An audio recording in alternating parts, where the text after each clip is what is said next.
નમસ્કાર. હેડલાઇન ન્યૂઝમાં હું સમીર પંચોલી આપ સૌનું સ્વાગત કરું છું. જોઈએ અત્યારના સમાચારો. આગામી 21 તારીખ શનિવારના રોજ આંતરરાષ્ટ્રીય યોગ દિવસની ઉજવણી થવા જઈ રહી છે. ત્યારે વડોદરા મહાનગરપાલિકા દ્વારા આયોજિત થનારા કાર્યક્રમ સંદર્ભે મ્યુનિસિપલ કમિશનર અરુણ મહેશ બાબુએ પત્રકાર પરિષદ યોજી માહિતી આપી હતી. વડાપ્રધાન નરેન્દ્ર મોદીના માર્ગદર્શન હેઠળ સમગ્ર વિશ્વમાં વિશ્વ યોગ દિવસની ઉજવણી કરવામાં આવતી હોય છે. ત્યારે આ વર્ષે પણ રાજ્ય સરકારની સૂચના અનુસાર વડોદરા મહાનગરપાલિકામાં યોજાનારા યોગ દિવસની ઉજવણીના સંદર્ભે પત્રકાર પરિષદ યોજી મ્યુનિસિપલ કમિશનરે માહિતી આપી હતી. વડોદરા શહેરમાં કુલ 36 જગ્યાઓ પર આ વખતે આયોજન કરવામાં આવ્યું છે. ખાસ કરીને ચોમાસાની સિઝન ચાલી રહી છે ત્યારે વરસાદને ધ્યાનમાં રાખીને તમામ પ્લાનિંગ કરવામાં આવ્યું છે. આ કાર્યક્રમમાં સામાજિક સંસ્થાઓ, શૈક્ષણિક સંસ્થાઓ અને NGO યોગ સાથે સંકળાયેલ તમામ સંસ્થાઓને સાથે રાખી વધુમાં વધુ લોકો યોગ દિવસની ઉજવણીમાં જોડાય તે પ્રકારનું આયોજન વડોદરા મહાનગરપાલિકા દ્વારા કરવામાં આવી રહ્યું છે. તેની વધુ માહિતી મ્યુનિસિપલ કમિશનરે આપી હતી. સૌપ્રથમ વડોદરાના મીડિયાના મિત્રોને આભાર. આજે આપણને આપ બધાને અમે આમંત્રણ આપ્યા એ બદલ આપણે અહીંયા પધાર્યા છો એ બદલ હું પહેલાં આપને આભાર માનું છું. આવનારા 21 જૂન 11મી વિશ્વ યોગ દિવસની અમે આયોજન જે માનનીય વડાપ્રધાનશ્રીના માર્ગદર્શનમાં આખા વિશ્વભરમાં આયોજન કરવામાં આવી રહ્યા છે. એના અનુસંધાને આ વર્ષે પણ બહુ મોટી રીતે રાજ્ય સરકારની માર્ગદર્શન હેઠળ વડોદરા મહાનગરમાં આની આયોજન અમે કરી રહ્યા છીએ.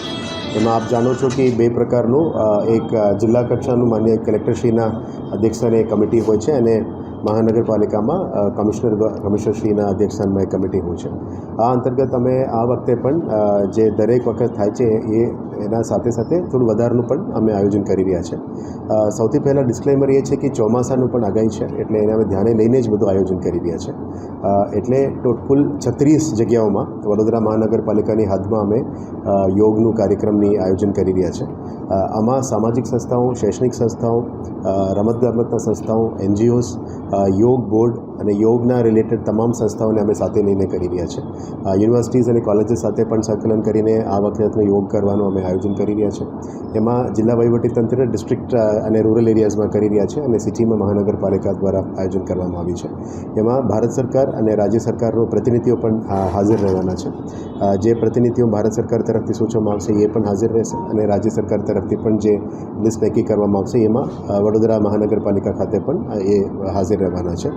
આ સિવાય અમે તમામ પદાધિકારીઓ, અધિકારીઓ, સિટીના અધિકારીગણ, આ સિવાય સામાજિક સંસ્થાઓ, ધાર્મિક સંસ્થાઓ, શૈક્ષણિક સંસ્થાઓ અને NGOs જે યોગ સાથે જોડેલા છે.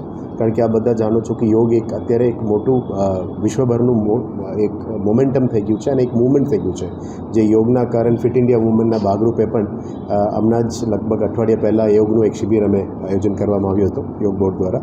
આ જ રીતે આ વખતે પણ એક મોટું આયોજન કરી રહ્યા છે જેમાં 36 જગ્યાઓમાં આપને જણાવવા મને આનંદ થાય છે કે વડોદરા શહેરની અંદર કુલ 5 આઇકોનિક સ્થળો ઉપર અમે કરવાનું પ્લાનિંગ કરી રહ્યા છે.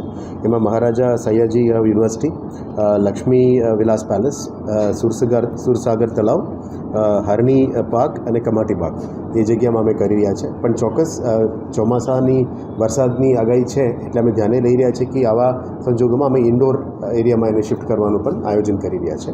એમાં યોગ બોર્ડ અને યોગ સંસ્થાઓ જે વડોદરામાં એક્ટિવ છે એને પણ સાથે લઈને કામગીરી કરી રહ્યા છે. વડોદરા મહાનગરપાલિકાનું વિવિધ અતિથિગૃહોની પણ અમે એમાં હાજર રાખ્યા છે. એમાં દિવાલીપુરા, કાલુપુરા, ખોડિયારનગર, લાલબાગ અતિથિગૃહ એમાં પણ અમે આયોજન કરી રહ્યા છે. વડોદરા મહાનગરપાલિકાનું સ્પોર્ટ્સ કોમ્પ્લેક્સ જે 2 કોમ્પ્લેક્સીસ છે એ સમા સ્પોર્ટ્સ કોમ્પ્લેક્સ અને માંજલપુરમાં પણ અમે આયોજન કરી રહ્યા છે. મહાનગરપાલિકા દ્વારા અમે નવલખીમાં આયોજન કરી હતી પણ અત્યારે વરસાદ વધારે છે એટલે અમે ઇન્ડોર સ્ટેડિયમમાં એનું શિફ્ટ કરીને સમા સ્પોર્ટ્સ કોમ્પ્લેક્સમાં મહાનગરપાલિકાનું મેઇન કાર્યક્રમ કરી રહ્યા છે. આ સિવાય અલગ અલગ જગ્યામાં મોટી સંખ્યામાં થનાર છે. આ સિવાય વડોદરા મહાનગરપાલિકાના વોર્ડ કચેરીઓ દ્વારા પણ 19 વોર્ડ દીઠ પણ અલગ અલગ કાર્યક્રમ કરી રહ્યા છે. એમાં Chhani, Sama, Kamatibaug, Alkapuri, Indrapuri, Ambedkar hall, Deepika garden, ward number 8ની અતિથિગૃહ, સપના વાવેતર હોલ, દિવાલીપુરા અતિથિગૃહ, અકોટા સ્ટેડિયમ, દીપક એમ્ફીથિયેટર, સુરસાગર, પછી રેવા પાર્ક, પૂજા પાર્ક, લાલબાગ, માંજલપુર અને મકરપુરા આટલા જગ્યાઓમાં અને NGO દ્વારા જે સંસ્થાઓ દ્વારા અમે જે આયોજન સિટીમાં કરી રહ્યા છે એમાં આર્ટ ઓફ લિવિંગ મોટી સંખ્યામાં ભાગ લેવાના છે. અખિલ વિશ્વ ગાયત્રી પરિવાર પણ છે, નારાયણ સેવા સંસ્થા છે, શ્રી કલા કેન્દ્ર તરફથી પણ થનાર છે. હરિ પ્રબોધમ ફાઉન્ડેશન, ગુજરાત રાજ્ય યોગ બોર્ડ, નહેરુ યુવા કેન્દ્ર, બ્રહ્મકુમારી હટલાદરા, ઓમ શાંતિ બ્રહ્મકુમારીઝ, પછી યોગી ડિવાઇન સોખડા, ગાયત્રી પરિવાર, વલ્લભ યુથ ઓર્ગેનાઇઝેશન, પછી VPO, VSPS અને હરિ પ્રબોધન નિરંકારી પરિવાર, યોગી ડિવાઇન સોસાયટી. અને આ સિવાય વડોદરા મહાનગરપાલિકાનું બાગ બગીચા વિભાગ દ્વારા સયાજી બાગ, લાલબાગ, ગોત્રી બાગ, જુબલી બાગ, સ્કલ્પચર પાર્ક અને ઓક્સિજન પાર્ક, આટલા જગ્યાઓમાં અમે યોગનું આયોજન કરી રહ્યા છે. અમે આશા રાખીએ છીએ કે દરેક જગ્યામાં એની જે સહયોગમાં જે પણ વસ્તુઓ અને એ સામગ્રી પણ કરવી રહેવાના છે. સમા સ્પોર્ટ્સ કોમ્પ્લેક્સની જગ્યામાં અમે જે સવારે 6 વાગે કાર્યક્રમ રાજ્ય સરકાર દ્વારા જે સૂચવેલા છે એ કાર્યક્રમ અમે આયોજન કરી રહ્યા છે. એમાં ભારત સરકારના એક પ્રતિનિધિ આવવાના છે અને રાજ્ય સરકારનું પણ એ આવવાના છે. એ નક્કી થઈ રહ્યા છે. ટૂંક સમયમાં અમારા લિસ્ટ ફાઇનલ થઈ જશે. અત્યારે કન્ફર્મેશન હેઠળ છે. એટલે તમામ મીડિયાના મિત્રોને પણ આમંત્રણ છે. આપ પણ આવીને યોગની ભાગ લો અને યોગના જે આનંદ અને ફિટ ઇન્ડિયા મુવમેન્ટને અમે સક્સેસ કરવા માટે અને માનનીય વડાપ્રધાનશ્રીએ આખું મુવમેન્ટ બનાવ્યું છે એને પણ સફળ બનાવવા માટે આપની સહયોગ હું અપેક્ષિત કરી રાખું છું.